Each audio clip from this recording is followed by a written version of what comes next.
தலைவர் அவர்கள் சொன்னதைப் போலவே மாறுபட்ட போராட்ட வடிவம் என்ற முறையில் எடுத்து செய்யவில்லை என்றால் நாம் அங்கே சிங்களர்களுக்கு நிரந்தரமாக அடிமையாகி போவோம். தமிழ்நாட்டிலே இந்திக்காரர்களுக்கு, வட இந்திய ஏகாதிபத்தியத்துக்கு அடிமையாகி போவோம். எனவே ஆயுத போராட்டம் மட்டுமே போராட்டம் என்று நினைக்க வேண்டியதில்லை. அதற்கு சமமானது மக்கள் திரள் போராட்டங்கள், அதில் நாம் செய்யக்கூடிய ஈகங்கள், காட்டக்கூடிய வீரங்கள் எல்லாம் இருக்கிறது. அப்படி போராடி நம்முடைய லட்சியத்தை அடைய வேண்டும். ஒரு இந்து கோயில்ல நம்ம அங்க இடிச்சான்னாக்க நம்ம கோயிலை கண்டிக்காத பாஜக அன்னைக்கு வாஜ்பாய் கண்டிச்சது உண்டா? அத்வானி கண்டித்தது உண்டா? அந்த அம்மா சுஷ்மா ஸ்வராஜ் வெளியுறவு அமைச்சராக இருந்தாங்களா, அந்த அம்மா கண்டிச்சது உண்டா?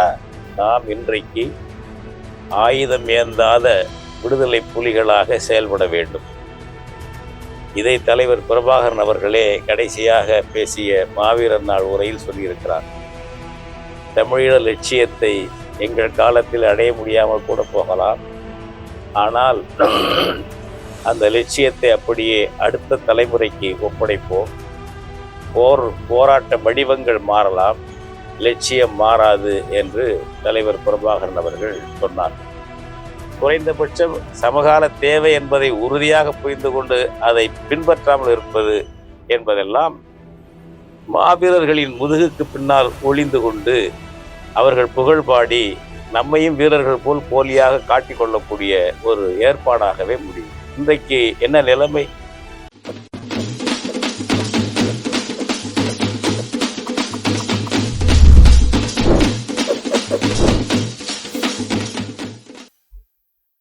நவம்பர் 27 உலகெங்கும் வாழும் தமிழர்களுக்கான உரிமை எழுச்சி திருநாள். 1000 ஆண்டுகளுக்கு முன் ராஜேந்திர சோழன் வாழ்ந்தான், வென்றான் என்பதை படித்தோம். இதெல்லாம் கற்பனையா, உண்மையாக நடந்தவையா என்ற ஐயப்பாடு பலருக்கு இருக்கும். கற்பனை இல்லை, தமிழ் இனத்தின் ஆற்றல் அதுதான் என்பதை 20ஆம் நூற்றாண்டிலே மெய்ப்பித்து காட்டியவர்கள் நம்முடைய விடுதலை புலிகள். தமிழீழ தேசிய தலைவர் மேதகு பிரபாகரன் அவர்களுடைய வழிகாட்டலிலே அமைந்த படையும் மக்கள் இயக்கமும். அப்படிப்பட்ட மாவீரர்களை பல்லாயிரக்கணக்கில், தமிழீழ மக்களை லட்சக்கணக்கில் நாம் இழந்திருக்கிறோம். ஒரு பேர் அழிவு இனத்திற்கு ஏற்பட்டிருக்கிறது. ஆனாலும் கடைசி வரை களத்திலே நின்றவர்கள் தமிழர்கள். கடைசி வரை களத்திலே நின்றவர்கள் விடுதலை புலிகள், தமிழ் மக்கள். இது ஒரு வரலாற்று சாதனை. பேரிழப்பு தமிழினத்திற்கு, வரலாற்று பெருமையும் சேர்ந்திருக்கிறது. எந்த இனம் இப்படி நிற்கும் என்று. தண்ணீருக்குள் கிடந்தாலும் பாஸ்பரஸ் நெருப்பாகவே, தணலாகவே இருக்கும். அதுபோல பகைவர்கள் சுற்றி வளைத்தாலும் வீரன் வீரனாகவே இருப்பான். விடுதலை புலி போராடி உடைத்து கொண்டு வெளியே வருவான், அல்லது பகைவனையும் முடித்து தன் வாழ்வையும் முடித்து கொள்வான். அப்படிப்பட்ட மறவர்கள் வீரர்கள் என்பதை 20ஆம் நூற்றாண்டில், 21ஆம் நூற்றாண்டில் உலகிற்கு மீண்டும் மெய்ப்பித்து தமிழினம் என்று ஒன்று இருக்கிறது என்று உலகெங்கும் வாழும் பாமர மக்களுக்கும் நம்மை அறிமுகம் செய்தவர்கள் தமிழீழ விடுதலை புலிகள், தலைவர் பிரபாகரன் அவர்கள். அவர்களுடைய நினைவேந்தல் வரும்பொழுது நாம் அவர்களிடமிருந்து கற்றுக்கொள்ள வேண்டியவற்றை கற்றுக்கொள்ள வேண்டும். காலத்திற்கேற்ப செயல்படுத்த வேண்டியவற்றை செயல்படுத்த வேண்டும். மாறாக அவர்களை வணங்குவதோடு நிறுத்தி கொள்வது அவர்களுடைய லட்சியத்திற்கு அல்லது அவர்களுடைய விருப்பத்திற்கு ஒரு முழுமையில்லாத ஒரு அரைகுறை செயலாகும். அப்படித்தான் நாம் இன்றைக்கு அங்கிருந்து கற்றுக்கொள்கிறோம். நாம் இன்றைக்கு ஆயுதம் ஏந்தாத விடுதலை புலிகளாக செயல்பட வேண்டும். இதை தலைவர் பிரபாகரன் அவர்களே கடைசியாக பேசிய மாவீரர் நாள் உரையில் சொல்லியிருக்கிறார்.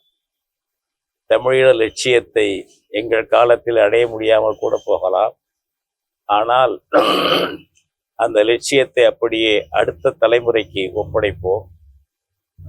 போராட்ட வடிவங்கள் மாறலாம், லட்சியம் மாறாது என்று தலைவர் பிரபாகரன் அவர்கள் சொன்னார்கள். இந்த போர் முறை என்பது, செயல்முறை என்பது தமிழீழத்துக்கேற்ப அங்கே ஒன்று நடக்க வேண்டும், தமிழ்நாட்டிற்கேற்ப இங்கே ஒன்று நடக்க வேண்டும். இரண்டும் தனித்தனி நாடுகள், தனித்தனி சூழல்கள் கொண்டவை. எனவே நாம் தமிழீழத் தலைவர் பிரபாகரன் அவர்களை புகழ்வதோடு, விடுதலை புலிகளை புகழ்வதோடு இருக்காமல் அவர்களிடமிருந்து என்ன கற்றுக்கொள்கிறோம் என்பது மிக மிக முக்கியமானது. இன்றைய தலைமுறைக்கு, வருங்கால தலைமுறைக்கு நாம் என்ன செய்கிறோம் என்பது முக்கியமானது. அப்படிப்பட்ட நிலையில் இன்றைக்கு ஆயுதம் ஏந்தாத மக்கள் திரள் போராட்டங்களை நாம் நடத்த வேண்டும். மக்கள் திரள் போராட்டங்களை நடத்தும் பொழுது லட்சியங்களை தெளிவாக வரையறுத்துக் கொள்ள வேண்டும். இன்னதுதான் லட்சியம் என்று வரையறுத்துக் கொள்ள வேண்டும். அதை ஒரு பகைவன் கோலோச்சும் பொழுது தெளிவாக அந்த லட்சியத்தை சொல்ல முடியாத நிலையில் கூட என்ன சொல்ல முடியுமோ அதை சொல்லி மக்களை அப்படிப்பட்ட உணர்ச்சிக்கு திரட்டியாக வேண்டும். அதிலே சிறை வந்தால் சிறைக்கு செல்ல வேண்டும். அதிலே என்ன ஈகங்கள் நடக்குமோ அது நடத்தத்தான் வேண்டும். எனவே ஆயுத போராட்டம் மட்டுமே போராட்டம் என்று நினைக்க வேண்டியதில்லை. அதற்கு சமமானது மக்கள் திரள் போராட்டங்கள். அதில் நாம் செய்யக்கூடிய ஈகங்கள், காட்டக்கூடிய வீரங்கள் எல்லாம் இருக்கிறது. அப்படி போராடி நம்முடைய லட்சியத்தை அடைய வேண்டும். அதற்கு நாம் பொறுப்பெடுத்து கொள்ளாமல் இருப்பது அதிகமாக புலிகளை புகழ்ந்துவிட்டு நாம் ஒதுங்கிக் கொள்வது என்றாகும். மிகையாக புலிகளை புகழ்வது, தமிழீழ தேசிய தலைவர் பிரபாகரன் அவர்களை புகழ்வது, ஆனால் சமகாலத்து தேவைக்கேற்ப நாம் செயல்படாமல் இருப்பது அல்லது சிந்திக்காமல் இருப்பது, குறைந்தபட்சம் சமகால தேவை என்பதை உறுதியாக புரிந்து கொண்டு அதை பின்பற்றாமல் இருப்பது என்பதெல்லாம் மாவீரர்களின் முதுகுக்கு பின்னால் ஒளிந்து கொண்டு அவர்கள் புகழ்பாடி நம்மையும் வீரர்கள் போல் போலியாக காட்டிக்கொள்ளக்கூடிய ஒரு ஏற்பாடாகவே முடியும். இன்றைக்கு என்ன நிலைமை? தமிழ்நாட்டிலே என்ன நிலைமை? தமிழ் ஈழத்திலே என்ன நிலைமை? தேர்தல் முடிந்திருக்கிறது. தேர்தல் முடிந்து தமிழ் கட்சிகள் படுதோல்வி அடைந்து விட்டன. சிங்கள கட்சி வெற்றி பெற்றிருக்கிறது. இது தமிழ்நாட்டோடு ஒப்பிட்டு பார்த்தால் தெரியும். தனிநாடு கேட்டு போராடியது தமிழ்நாடு முதலாக. 40களிலே கேட்டார்கள். திராவிட திரிபு இருந்தாலும் இந்தியாவிலேயே தனிநாடு கேட்டு வெகு மக்களை திரட்டி போராடியது இந்த இயக்கம் தமிழ்நாடு தான். ஆனால் கடைசியில் அவர்கள் என்ன ஆனார்கள்? தனிநாட்டுக்கு தடை என்றவுடன் அதை கைவிட்டார்கள். அது சுலபமாக அவங்களுக்கு கைவிடுறது அது ஒரு பக்கம். தேர்தல் அரசியல் இல்லாத லட்சியத்தோடு இருந்தார்களா என்றால் இல்லை. எந்த ஆதிக்கத்தை, இந்திய ஏகாதிபத்தியத்தை எதிர்த்து போராடினார்களோ அந்த இந்திய ஏகாதிபத்திய கட்சியான காங்கிரஸோடு கூட்டு சேர்ந்தார்கள். அதுபோல ஆரியத்துவா கட்சியான பாஜகவோடும் கூட்டு சேர்ந்தார்கள். இப்படி சீரழிந்து சின்னாபின்னமாகி போய் என்ன ஆயிற்று என்றால், தமிழ்நாட்டிலே மாநில கட்சி தான் திமுகவோ அல்லது அதிமுகவோ தான் இருக்க முடியும் என்ற நிலை மாறி இப்பொழுது இந்தி கட்சிகள் புத்துயிர் பெறுகின்றன. பாஜக என்ற ஒரு இந்தி கட்சி, காங்கிரஸ் என்ற இன்னொரு இந்தி கட்சி, இன்னும் பல இந்தி கட்சிகளும் இங்கே புத்துயிர் பெறக்கூடிய ஒரு சூழ்நிலையை இந்த போலித்தனமான திராவிட கட்சிகள் உருவாக்கி அதை பின்பற்றி மக்களும் போனதுனால, சொந்தமாக சிந்திக்காம போனதுனால சீரழிவில் நாங்கள் இருக்கிறோம். அது ஈழத்தை பாருங்கள், இதே மாதிரிதான். தமிழ் கட்சிகளே வடக்கு கிழக்கு மாகாணங்களில் வெற்றி பெற முடியாமல் போகிறது என்றால் என்ன என்றால், அங்கேயும் ஈழத்து திமுகக்கள், ஈழத்து அதிமுகக்கள் உருவாகி இருக்கின்ற காரணம் தான் அங்கே காரணம். அப்போ நாம் என்ன அவங்க குறை சொல்லிட்டு இருந்தா போதுமா? ஒரு சரியான ஒரு அமைப்பை, மக்கள் திரள் அமைப்பை உருவாக்குவதற்கு முயற்சி எடுக்க வேண்டும். இளைஞர்களெல்லாம் ஒரு முடிவு பண்ணி, ஒரு மாணவர்களெல்லாம் முடிவு பண்ணி குடியரசுத் தலைவரில் ஒரு மாற்று வேட்பாளரை நிறுத்தினார்கள் இலங்கையில். ஆனால் அதன் பிறகு அது என்ன ஆயிற்று என்றே தெரியவில்லை. இதே மாதிரி நீங்க சிந்திச்சு பாருங்க. தமிழ்நாடு எப்படி சீரழிஞ்சு போச்சோ, முதல்ல தனிநாடு கேட்டு போராடி சீரழிஞ்சு போச்சோ, அந்த நிலையில் கொண்டு வந்து தமிழீழத்தை விட்டுவிடக்கூடாது. விட்டுவிடக்கூடாது என்றால் நாம் சபித்து கொண்டிருந்தால் போதாது. சிந்திக்கக்கூடியவர்கள் களத்தில் இறங்கி நிற்க வேண்டும். ஜனநாயக போராட்டங்கள், மக்கள் திரள் போராட்டங்கள், அதில் சிறைக்கு போக வேண்டியிருக்கும். அதிலும் உயிர் தியாகங்கள் வரும். எதுவுமே இல்லாமல் இருக்காது. ஆனால் ஆயுத போராட்டம் அல்ல என்ற தெளிவோடு மாறுபட்ட வடிவம், தலைவர் அவர்கள் சொன்னதை போலவே மாறுபட்ட போராட்ட வடிவம் என்ற முறையில் எடுத்து செய்யவில்லை என்றால் நாம் அங்கே சிங்களர்களுக்கு நிரந்தரமாக அடிமையாகி போவோம். தமிழ்நாட்டிலே இந்திக்காரர்களுக்கு, வட இந்தியர்களுக்கு, வட இந்திய ஏகாதிபத்தியத்துக்கு அடிமையாகி போவோம் என்பதை இந்த நாளில் நினைவு கூர்ந்து நம்மை புதுப்பித்துக் கொண்டு புதிய சிந்தனைகளுக்கு நாம் ஒரு வடிவம் கொடுக்க வேண்டும் என்று கேட்டுக்கொள்கிறேன். இங்கே ஏதோ தமிழ்நாட்டில் தமிழர்கள்லாம் முழு உரிமையோடு இருப்பது போல புலம்பெயர்ந்து வாழக்கூடிய ஈழத்தமிழர்கள் நினைத்து கொண்டிருக்கிறார்கள். இங்கே ஈழத்தை விட அதிகமாக உரிமை பறிப்பு தமிழ்நாட்டில் நடக்கிறது. இங்கே ஒன்றும் கிடையாது. சும்மா ஒரு பதவியை கொடுத்து முதல் மந்திரி அதை நின்று அலங்காரம் பண்ணி போலீஸை சல்யூட் அடிக்க வச்சு அந்த ஆட்களுக்கு கொஞ்சம் ஊழல் பண்றதுக்கு லஞ்சம் வாங்குவதற்கு வாய்ப்பை கொடுத்திருக்கிறார்கள். அதிலே பூரிச்சு மகிழ்ந்து போகிறார்களே தவிர வேற ஒன்று தமிழ் மொழி ஆட்சி மொழியாக இருக்க முடியாதுங்க. தமிழ் கல்வி மொழியாக முழுசாக இருக்க முடியாது. இங்கே நம்ம சொந்தமாக வரி போட முடியாது. எல்லாம் டெல்லிக்காரன் போட்டு வரி வசூல் பண்ணிட்டு போய் அவங்க கொடுக்கறது தான். அந்த மாதிரி சூழ்நிலையெல்லாம் இருக்கிறது. இதையும் நீங்க பார்க்கணும். இங்கே எல்லாம் சரியா இருக்கிறது போல இருக்கிறது ஒண்ணு. இரண்டாவது, இங்கே ஈழத்திலிருந்து நம்ம ஒரு தந்திரனாய்வு நமக்குள்ள பேசுறோம். பாஜக அரசுக்கு சோப்பு போட்டு பாஜக அரசை மோடிக்கு முதுகு சுரிந்து விட்டு ஈழத்துல உரிமைகளை பெறலாம் என்று ஈழத்தமிழர்களில் சிலர் அறிவாளிகள் முயற்சி செய்கிறார்கள். அப்படி முயற்சி செய்யும்போது என்ன என்றால், எங்க தமிழ்நாட்டிலே என்ன பண்றாங்கன்னா பாஜக ஆதரவு பிரச்சாரத்தை செய்கிறார்கள், இந்துத்துவ ஆதரவு பிரச்சாரங்களை செய்கிறார்கள். இதெல்லாம் சரியல்ல. நாங்கள் இங்க முடிவு செய்யணும். தயவு செய்து இது பாஜக என்பது ஒரு தடவையாவது ஈழத்துல இந்து கோயில்கள் சிங்களனால் இடிக்கப்பட்ட பொழுது எதிர்கட்சியா இருக்கும்போது கண்டனம் செய்தது உண்டா? ஆளுங்கட்சியா இருக்கும்போது கண்டித்தது உண்டா? தலையிட்டது உண்டா?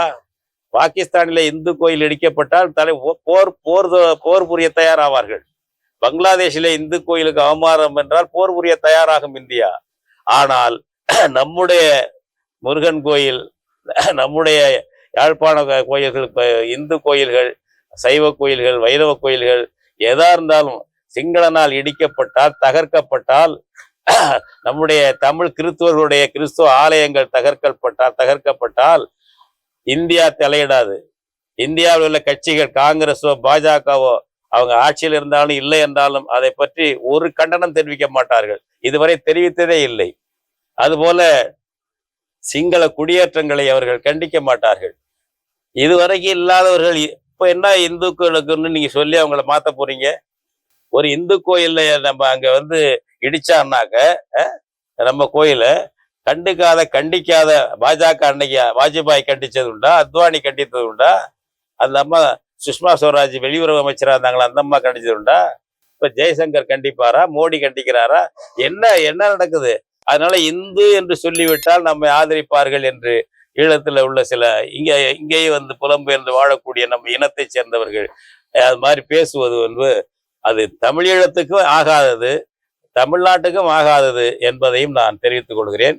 இப்படிப்பட்ட படிப்பினைகளை எல்லாம் நாம் எடுத்துக்கொண்டு சரியான பாதையில் போகணும். சரியா இருக்கிறது எது சரியா இருந்தா அதை வலுப்படுத்தணும். இல்லையில் புதுசா உருவாக்கணும். யாரோ உருவாக்கணும் இல்லாம அவங்கவுங்க முயற்சி பண்ணணும். என்னென்ன முடியுமோ அவர்களால் முயற்சி பண்ணி ஒரு மாற்றை உருவாக்கணும். இதுதான் கடைசியா ஒன்னே ஒன்று சொல்லிக் கொடுக்குறேன். தலைவர் பிரபாகரன் அவர்கள் சொன்னது, ஃபாதர் ஜெகத் கஸ்பர் எடுத்தது ஒரு நேர்காணல், பிலிப்பைன்ஸ் வானொலிக்காக எடுத்த நேர்காணல், அதை போட்டார்கள். அதுல அவர் சொல்றாரு, ஜெகத் கஸ்பர் சொல்றாரு, தலைவரை பார்த்து சொல்றாரு, நான் எங்கும் போயிருந்தேன், வீடுகளில் கூட தங்கியிருந்தேன் ஈழத்தமிழர்கிட்ட, அவங்க எல்லாம் உங்களை கடவுளா நினைக்கிறாங்க, உங்களாலதான் ஈழம் கிடைக்கும் என்று நினைக்கிறார்கள் என்று ஜெகத் கஸ்பர் சொல்றாரு. உடனே தலைவர் பிரபாகரன் சொல்றாரு, இப்படி சொல்வது தவறு. இப்படி அவர்கள் என்னை சொன்னால் அவர்கள் தங்கள் கடமையிலிருந்து தவறுகிறார்கள் அல்லது கடமையை செய்ய மறுக்கிறார்கள் என்ற அர்த்தம். ஒருத்தரை என்னால் ஒருவனால் மட்டும் அது செய்யக்கூடிய காரியம் அல்ல. ஒட்டுமொத்த தமிழர்களும் போராடினால்தான் தமிழ் ஈழம் அடைய முடியும் என்று தலைவர் பிரபாகரன் சொன்னார். ஞாபகம் வச்சுக்கோங்க. தன்னை தெய்வமா கருதுறாங்கன்னா பூரிச்சு போய் அப்படி இப்படின்னு வழியல. கராரா சொன்னார் பிரபாகரன். அப்படிப்பட்ட தலைவர். அந்த மாதிரி தனிநபர் வழிபாட்டுல இங்க சீரழிகிறது தமிழ்நாடு. தனிநபர் வழிபாட்டுல அழிந்து கொண்டிருக்கிறது. எனவே இதுல இருந்தெல்லாம் கற்றுக்கொண்டு பிரபாகரன் அவர்கள் அங்கிருந்து சிலதை நம்ம கற்றுக்கொள்ளலாம், சிலது மாற்றி அமைக்கணும், போகணும் வரணும் அப்படின்னா கற்றுக்கொண்டு புதுசாக கட்டமைப்பு செய்வதுதான் மாவீரர்களுக்கு செய்யக்கூடிய, தலைவர் பிரபாகரனுக்கு செய்யக்கூடிய நன்றி கடன் மட்டுமல்ல, நம்முடைய தமிழ் இனம் வாழ்வதற்கான, உரிமை மீட்பதற்கான பாதையும் வழியும் அதுதான் என்பதை உணர்ந்து ஒவ்வொருவரும் சிந்தித்து புதிய பாதையை நாம் போட வேண்டும். சரியான பாதையை தேர்வு செய்ய வேண்டும். அதற்கு நாம் தெளிவாக செல்வதற்கு விடுதலை புலிகளும் மாவீரர்களும் தலைவர் பிரபாகரனும் சிறந்த வழிகாட்டிகளாக இருக்கிறார்கள் என்று தெரிவித்து அவர்களுக்கு வீர வணக்கம், வீர வணக்கம், வீர வணக்கம் என்று தமிழ் தேசிய பேரியக்கத்தின் சார்பில் செலுத்தி விடைபெறுகிறேன். நன்றி, வணக்கம். இவ்வாறான பல செய்திகளை, பல சிக்கல்களுக்கு விடை கிடைக்கக்கூடிய செய்திகளை தமிழர் கண்ணோட்டம் வலைவழியில் வெளிப்படுத்தி வருகிறோம். இது தற்சார்பாக செயல்படுவதற்கு நிதி தேவைப்படுகிறது. இந்த நிதியை நம்முடைய மக்களாகிய நீங்கள் தான், இளையோரும் பெரியோரும் நண்பர்களும் தோழர்களும் சான்றோரும், நீங்கள் உங்களால் இயன்ற அளவு என்ன இயலுமோ அந்த நிதியை வழங்குமாறு அன்போடும் உரிமையோடும் கேட்டுக்கொள்கிறேன். உங்களுக்கு நன்றி உணர்வோடும் பொறுப்புணர்வோடும் தமிழர் கண்ணோட்டம் செயல்படும் என்பதை உறுதி தெரிவித்துக் கொள்கிறேன். நன்றி, வணக்கம்.